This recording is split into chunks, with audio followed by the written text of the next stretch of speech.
Sharina Akhtar has been bedridden since the murder of her daughter. Her relatives watch over her, also still in shock over what happened to their beloved Nusrat. She wanted to become independent by joining a madrassa, but her principal took her life. Now all that's left are memories and pictures on their phones. I want justice for my daughter. We don't need anything else. Justice for Nusrat and punishment for those who killed her. It's what many here are praying for, in Feni and at the Madrassa where it all took place. It was here that Nusrat says she was sexually harassed by her school principal. It was this rooftop she told her parents she was lured to and pressured to drop her allegations. Her refusal would silence her forever. It's alleged the principal gave the order to set her ablaze and make it look like suicide. We're ashamed of him. He ruined our reputation. We're hiding our faces in shame. We are so sorry. For Nusrat's friends, the remorse comes too late. They say that action should have been taken earlier against the principal and others. Boys used to threaten and insult us all the time. It's a common story, not just for the girls at Nusrat's school. Many girls and women say they live in a society that turns a blind eye to sexual violence. And an increasing number of women are no longer willing to accept the consequences.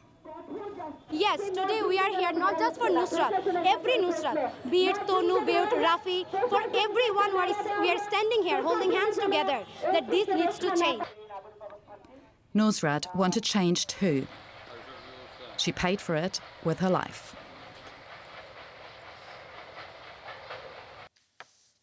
For more, I'm joined now by Debarati Guha, the head of DW Asia. Debarati, good to have you with us. We'll just chat in a bit, but for the benefit of our viewers, I'd like to first play what Nusrat's father had to say about his daughter's murder.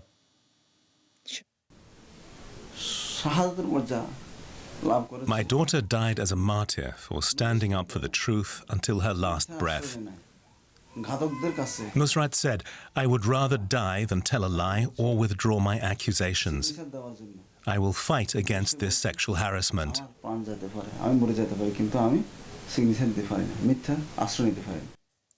Debarati Guha, the head of DW Asia, is with us.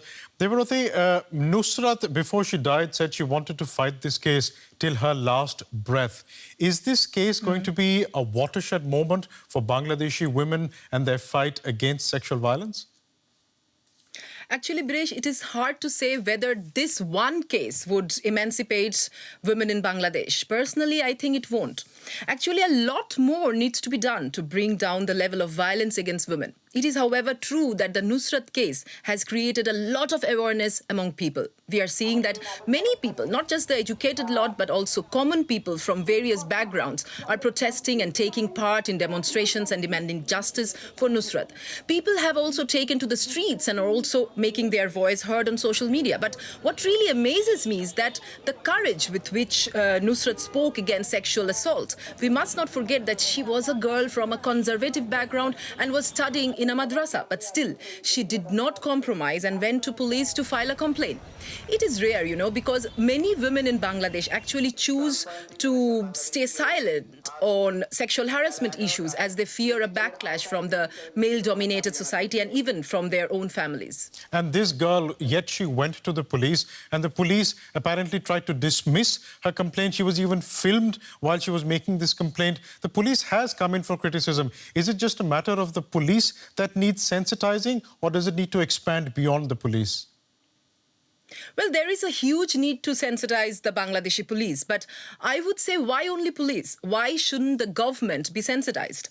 I believe that the mindset set needs to be also changed also. You know, 15 men have been arrested since the incident, and Prime Minister Sheikh Hasina has promised to provide justice. But will this change the society?